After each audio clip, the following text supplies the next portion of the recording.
Hello everyone, it's Terry here. Today I'm going to share with you some of the dressings, sauces and the condiments we use in umezushi. So give them a try, let us know how you find it. Right, so our pickle liquid. We have some red vinegar, rice vinegar, and this is actually a Taiwanese, Chinese dry cured plum. I love this flavor. So what we're going to do is pour that in and then just infuse it. So bring it up to pretty high heat. Just keep an eye on it. There's a third ingredient to go in there after that has been boiled up. It's sugar. In umezushi, when we're doing this pickle liquid, we make the sugar to be around 50, maybe 60% of the liquid. You can go down to about 40, but what you'll find is if you put too little sugar, then when you start putting other vegetables in, you don't actually get that much flavor, and sometimes that pickle can end up really salty and really sour and doesn't have enough sweetness to cut through the sourness. So experiment with it a little bit, but for me today, and I will do a healthy 50% by weight. And vinegar, it's roughly the same as water. So 1 liter is about 1 kilo. And we'll put in 500 grams of sugar. Okay, it's boiling now. Going to turn that right down, probably for about half an hour before I add sugar. Sugar in. And that's been cooked. And I'm just going to drain it out to leave to cool on the side. So next we are going to prepare Sushi Ginger or garlic. Firstly, I'm just tidying up the ginger. This offcuts, don't throw away. Wash it. They are very good for making ginger tea. Then we'll start slicing them as thin as you can. Well, not too thin. We want it to be around half milliliter. So want it to be soft, but we still want it to have a little bit of bite.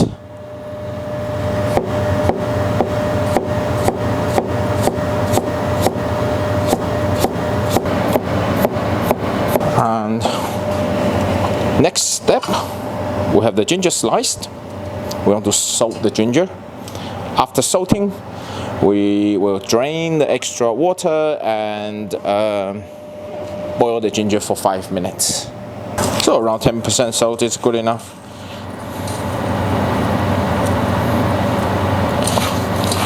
This helps to extract extra water from the ginger. I'll let it sit for a few minutes. You can see there's a lot of liquid comes out from there already. The next step, I'm just going to wash this and then really squeeze out the extra water. Then we're going to boil it. And just 5 minutes, no more than that. Again, this water, don't throw away. That is already ginger tea, right? So winter, perfect. Okay, we'll let it drain for a little bit. Let's just turn that into a container. And remember the pickle liquid we made earlier? There you go. Don't need too much of it, just need enough to cover everything. And that's good. Let it sit overnight, ready to use. Cucumber, head off, and just get a teaspoon. What I normally do is run that along the side, then run it along the other side,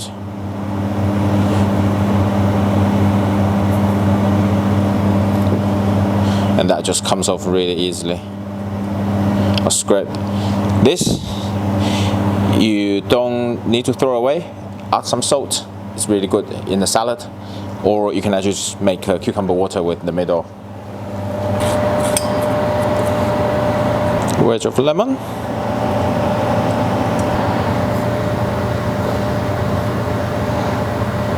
Teaspoon of sugar, top it up with water. And if you can afford it, a few leaves of mint makes all the difference. Great summer drink. So you can be very creative how you cut this. Doesn't need to be too fussy. We just simply cut it into about 1 centimeter thick chunks in a dip plate. And we want to add some salt to this.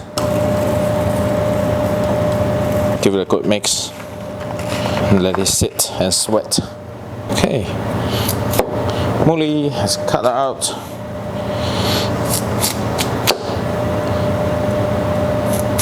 Okay, and if you have a peeler, you can use a peeler. I'm just used to that straight away. If you're feeling a bit fancy, you can do it the hard way.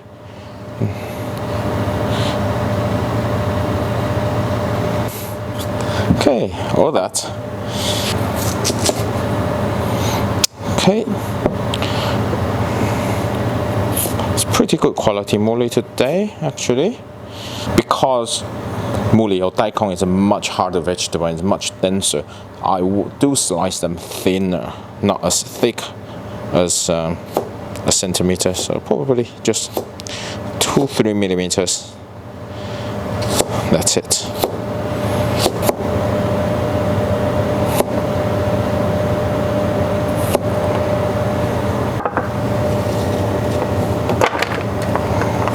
Again, sprinkle plenty of salt in.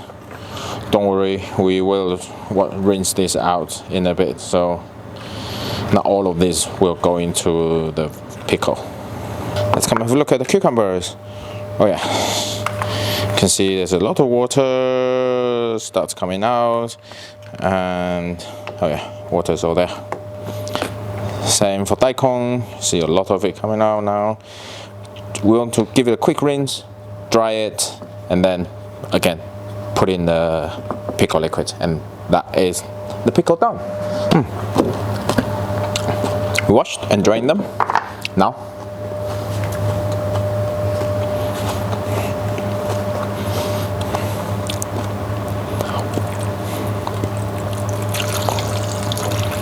put in enough pickle liquid just to cover. Give it a shake.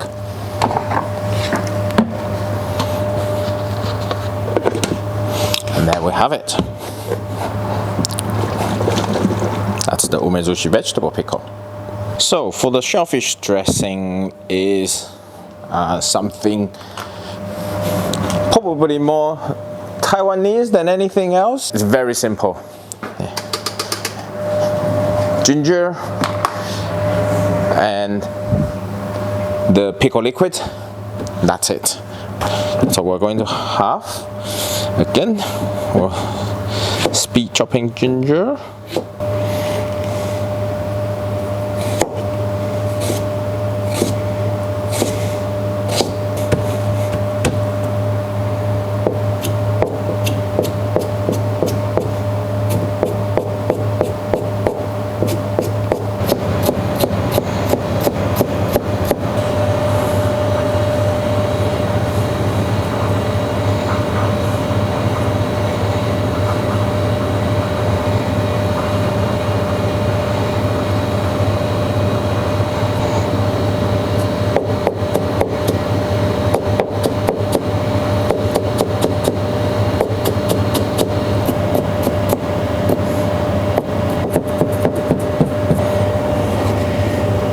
And then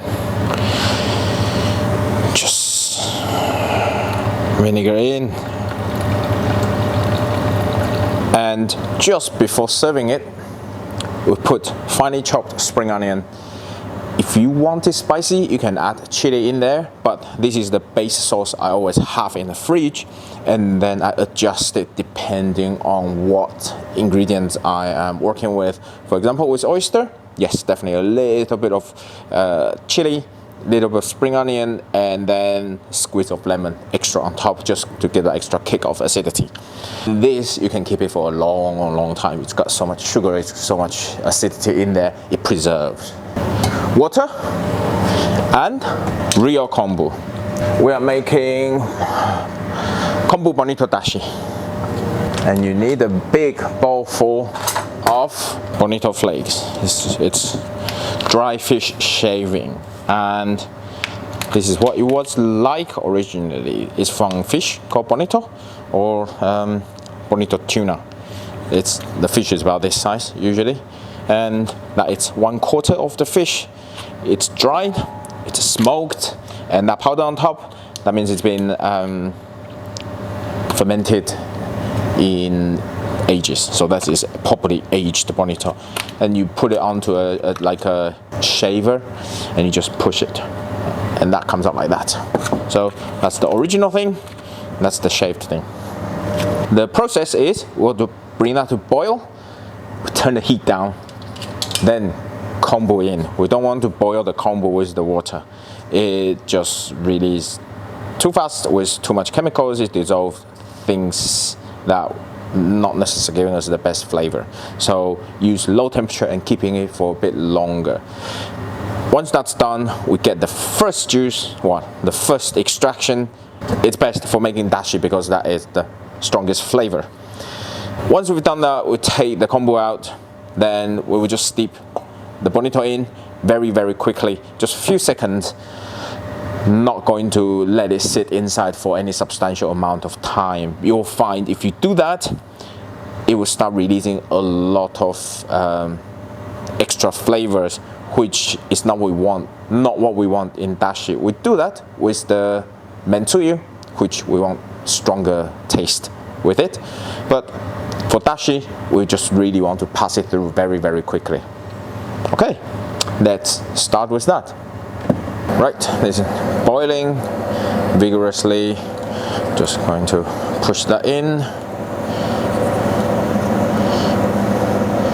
Once that's in, turn that down, and we wait patiently.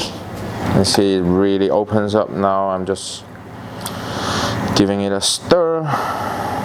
Okay, we're good. So I'm going to put it up to boil again. Okay, just going to put the bonito flakes in.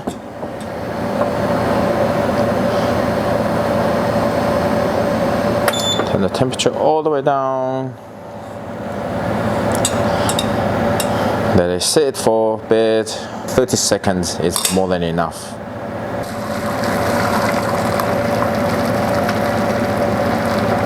And look at that beautiful golden color. Let's reduce that a little bit. Then that will really concentrate the flavor, and without getting any of the extra flavors from the kombu or the bonito flakes or katsuobushi. That's your dashi ready.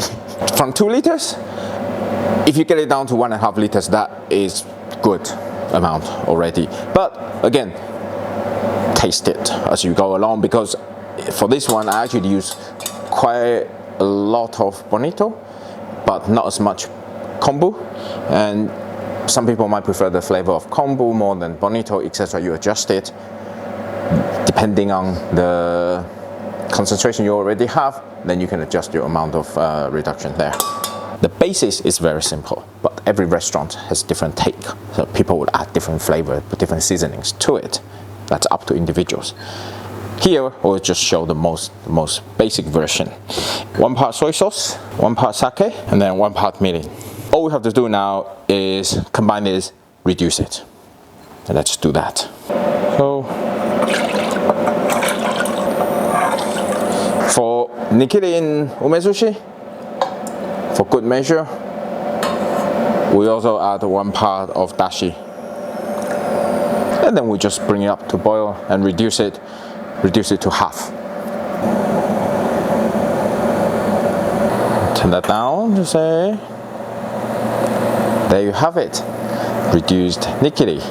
And you just let it cool. You can brush onto your sashimi or your nigiri, use a pastry brush, etc. Yeah, it's very nice. Give that a try. Next one, we are doing Mentsuyu. This is the dipping sauce for your soba, for your tempura, for many things. You can make it spicy, you can make it sweet, you can make it sour, you can add a spring onion, add grated daikon into it, many different things. So, very simple. You know how to make the nikiri? Start from there, from the finished nikiri. What are we going to add? Bonito flakes, sugar. This is 1 liter of nikiri in there, so add a handful of bonito flakes. We are going to stew it this time, so you are going to extract a lot of flavor out of the bonito flakes. And sugar, 25%, so that is around 1 kilo. So we're going to add 250 grams of sugar into that. Let's firstly bring this up to simmer. Just a gentle simmer. Have that in. Now it's boiling, then just turn that all the way down and add our handful of bonito flakes. It's a generous handful. We want the flavor of bonito flakes. So let's just put that in. Yeah. Just in case. And we let it sit and reduce and steep. Depending on how much you reduce in the nikiri stage, this you may not want to reduce that much. When I made the nikiri, I didn't reduce it that much, so I actually have quite a bit of room to go. So I will reduce this by about 1/3, maybe to half. I'll taste it as I go along. Okay, now let's drain this out now.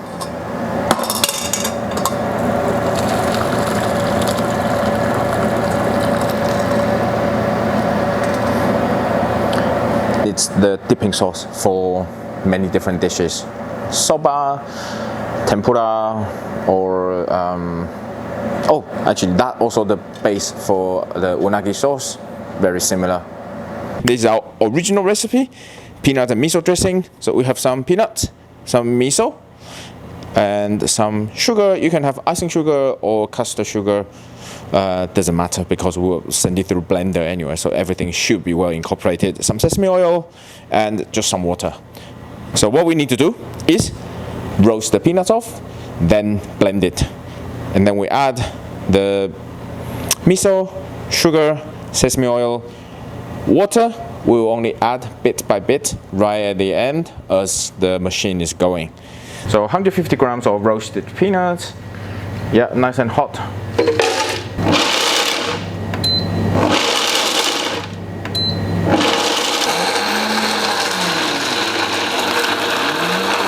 $30 grams of miso, 50 grams of sugar, sesame oil, 20 milliliter.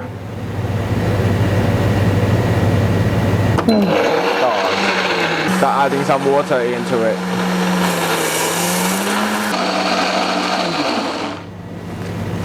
Okay, I think, yep, that's looking good. If you want that extra smooth, creamy texture, you can pass that through a sieve, which is what we're going to do now. So I'm just going to pour that, pass that through a sieve. I think the key here is roasting the peanuts to get that smell, that fragrance from the peanuts. And then just scrape that off. Okay, that's our peanut and miso dressing. I will just pour that over like blanched spinach. It's really good with asparagus. It work very well with broccoli. You can use that with meat as well, like you have chicken or you pork. They work very well. And after you roast the chicken, you can dip into that. So give that a try. Feel free to adjust. That's the basic of this sauce. Very versatile.